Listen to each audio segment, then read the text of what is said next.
Hello, welcome to Lessons Learned. I'm Sherry. This is Finish It Friday. We see what I've done this week and also what some of you have finished recently, and we will have a little quilt show of those items coming up here in just about 5 minutes.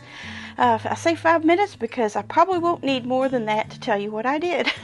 I did do some things along with Wednesday's video with the new pattern for setting 8-inch panels. That's for the bloom panel basically, but you can use that for any other panels that you have that you can cut down to 8 inches. So go check that video out if you haven't seen it. I think I basically put together 4 blocks. I finally did get my Sew Sampler box. It's back from being out on tour. I got it on Tuesday, but I did not get my flowering block out yet. I've been a little bit just busy with a couple of small projects. So that was the idea for recent coming weeks, is to do small projects. So that's what I've been doing. I showed you on Monday that I was going to make a pincushion, and boy, did I make a pincushion. I got it done, and here's what it looks like. Look at that whopper. I may have it a little overstuffed, I don't know. But it's as big as a bread plate. It's 8 inches, no kidding. 8 inches. It probably weighs about 3 pounds. So, I mean, I told a friend that I probably could put every single pin that I own in this and still have plenty of room for more. I don't know that anyone really needs a pincushion this big, but isn't it cute? Let me give you a little look again.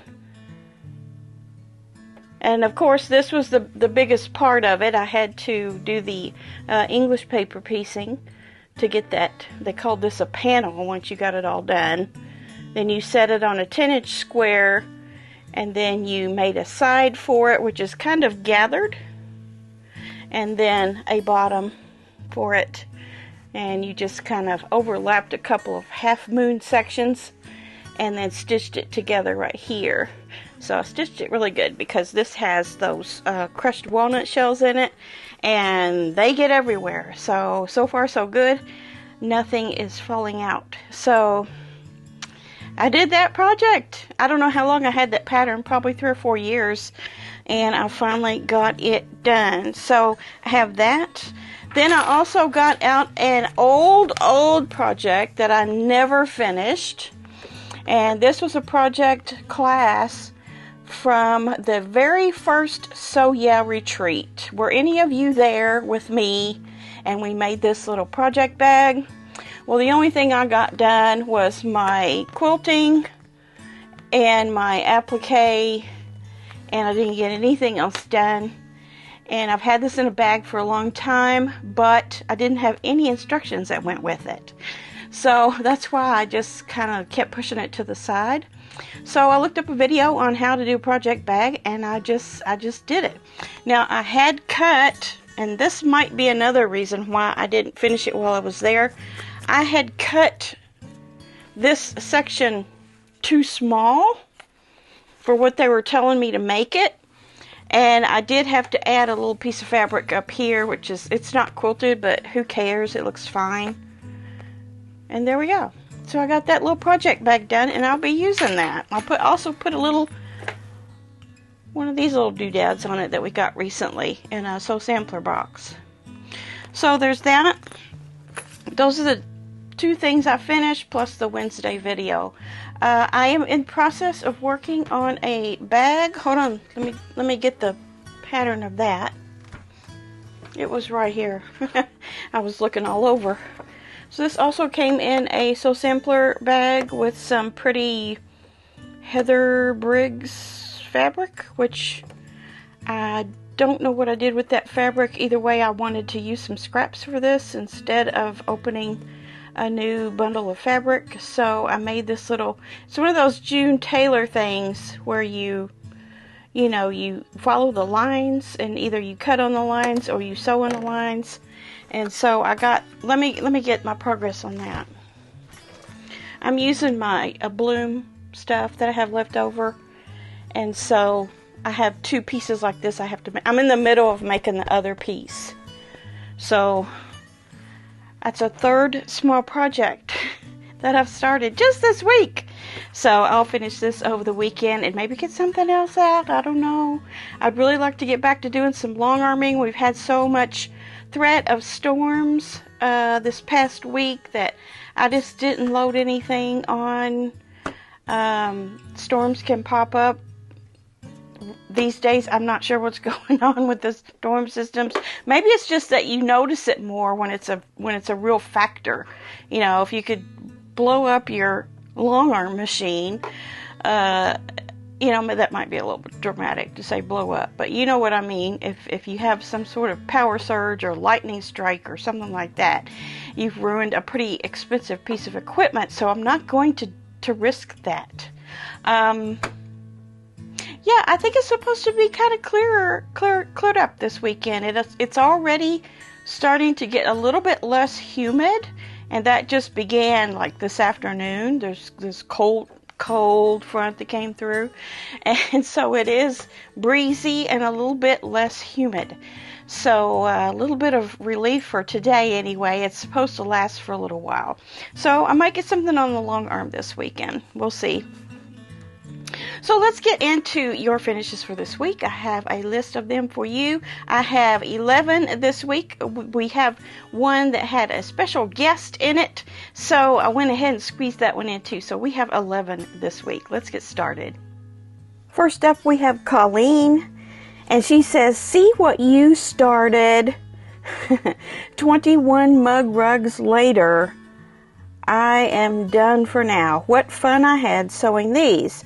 Made a small dent in scraps. Thanks again for the idea. So remember when I had the video on using vintage linens to make some small projects? Just cut those linens up because a lot of times there's some stains on them. Makes them kind of unusable as a whole piece, but there is beautiful handwork on them that can be cut out and put into a small project. And this is what Colleen has done. She did 21 of them. I love these. I love these so much. And she's just incorporated different fabric scraps that she's had, half square triangles, some strips and squares, and just made these delightful little mug rugs. Great job, Colleen. I love this. We have one from Sun Painted Carol. I've missed you, Carol. I've been thinking about you. I think the day that you sent your email, I was literally thinking about you that day. So I'm glad you're still with it, with the sun painted fabrics that you make, and then also the wonderful projects that you make with them. And here's what she says about this quilt. She says this quilt was inspired by The Art of Scraptology by Revelation Quilt. She made a scrappy quilt with squares that had a narrow strip of fabric inserted in the middle of the squares. I then came across a quilt called Scrappy Gumdrops by A Quilting Life. I loved it and decided to set the squares exactly the way she did, and it measures 73 by 90, and it was quilted in an all-over wavy design. This looks awesome. All those lovely juicy colors in there. She says, I'm happy to say I'm continuing my no-buy 2025. But she did buy a new sewing machine. But I haven't bought any fabrics or notions. Well, that's why you could buy the sewing machine, Carol. You saved money from not buying fabrics and notions, so you deserve that new sewing machine. Congratulations. She also says, thank you for your videos. I look forward to watching them when I am enjoying my morning coffee. You are not alone. I think a lot of you do that. Great job on this project, Carol. Karen, she says, I thought I'd send in a few recent finishes, and she says this strawberry quilt is a free pattern from Primrose Cottage Stitchers, and they have a newsletter with free patterns. And she says it was a little less than one charm pack, and it was a great palette cleanser. And let's see, she added a few other squares, charm size, to balance out the colors, and she did some simple quilting on her home machine. It's about 34 inches square. Wonderful. This is very cute. Nice baby size. And then also she says the last quilt is from the Fat Quarter Shop's Perfect 10 book using Bonnie and Camille fabrics. It still needs to be bound, but she wanted to share it anyway. The backing is a Bonnie and Camille 108 wide, and she quilted it with a basic meander at her local quilt shop where she can rent time on their Longarmer. And it covers a queen bed, nice and big. She says all these quilts were sewn from stash as I'm trying to do a minimal buy year. I'm trying to only buy backgrounds and backings if I truly need them. And for these quilts, I didn't buy a single thing. She says, thanks for making such wonderful and warm-hearted videos. I truly appreciate your time and talent. Well, thank you for watching, Karen. It's my pleasure to make the videos. Wonderful projects here. This one is from Susie. And Susie has a 16 patch inspired by me, she says, and spring. She says, I'm also including a baby quilt made from the leftover blocks and some stashed fabric. Thanks for all the inspirations. I always look forward to my Monday, Wednesday, Friday morning video viewings. Thanks for watching, Susie. I love your quilt. Very, very cute. And then you see what she's done with the leftovers there. Made a beautiful little daisy bordered quilt there. Very nice. And very springy. Love your flower box. Those are wonderful. Yvette has a couple of finishes here. She says the first one is her pick and mix that she's finished from the APQ sew along that we did. The backing is minky. Look at that minky. It has a design on it. Isn't that neat? And it goes so perfectly with the florals or with the fabrics on the front. Love the quilting design, and Yvette does her own quilting on her Moxie XL with Pro Stitcher. That looks very nice. And then the second one is a very bright one. She says, this was my jelly roll pattern from Moda's Sew a Jelly Roll Day. So this is what she did on that day. It's amazing what you can do with a colorful jelly roll. Really come out with something bright and wonderful. They both look like great projects. You did a great job on these. Shannon has a picture here of 2 baby quilts. She says, love, love, love watching your videos. Well, I love that you watch them, Shannon. Shannon's from Louisiana. She says, I made 2 baby quilts using the same fabric. One was from Pat Sloan's Oh My Stars, and the other is probably from an idea I got from watching a YouTube video. I quilted both of them on my Janome. The Oh My Stars was fun, and I will definitely make another one, she says. Great job, Shannon, on the baby quilts. The Oh My Stars pattern that Pat Sloan does makes a great baby quilt. Tamara says, hi Sherry, I made this quilt out of several panels of Henry Glass fabrics named Ain't Life a Hoot. It's a good lap size, 48 by 72. Made especially for my sister since she likes owls. Happy Friday, and thanks for your videos and inspiration, Tammy from Louisville. Oh, I love your owl-themed quilt. All these panel pieces on here make a really nice owl-themed quilt. Lots of detail and so fun. And then on the back, she's used the rest of the panels to make the backing. Nice big strip there with a few leftover panels. Great idea. It turned out wonderful. Chris, she says, I'm calling this mother-in-law's stash. Like you, I inherited fabric when my mother-in-law passed away in 2021. I have reorganized my stash a few times since then, and during the most recent attempt to declutter, I decided I had touched this one for the last time. There were several HSTs and a few rows started like the one pictured, but I went with a different layout. There was also a large piece of Cincinnati Bengals fabric in her stash, so it all came together nicely. My husband was born in Cincinnati and is a Bengals fan. I suspect she had him in mind when she bought it. I always look forward to your videos and appreciate you. Thank you. I appreciate you too, Chris. And yeah, inheriting mother-in-law's stash can bring about some interesting projects to finish. I have several, as you all know, working slowly through those. But yes, I bet she did have this fabric in mind for your husband. So good for you for getting that all stitched up for him. Turned out great. Let's see here. We have Lacey. She says, this is my first time sending in one of my finishes. I'm not too far from you in Western Kentucky. Well, hi, neighbor. And welcome to sending in photos. I love to have some new people in. Appreciate all the ones that regularly send in finishes, but it's nice to have a few new ones thrown in there once in a while. She says, this is a donation quilt I made to benefit the Children's Miracle Network hospitals. We held a silent auction and raised $610. I plan on making another next year. I used Civil War reproduction fabrics from various designers, and it measured 100 by 100. The quilting was donated by my Longarm friend, and she used a pretty feather pattern. I love your channel and look forward to seeing more scrap busting projects. We're working on it, Lacey. More of those free patterns with scrappy quilts. Your quilt is beautiful with the reproduction fabrics. It's very vintage looking, antique-ish looking, even though you've probably used, well, if it says reproduction on the fabric, then it's newer, right? But it definitely has that vintage look. And that's a log cabin quilt pattern. And depending on how you turn those, you just get all sorts of wonderful designs. And we see your diamond design is really shining through on this one.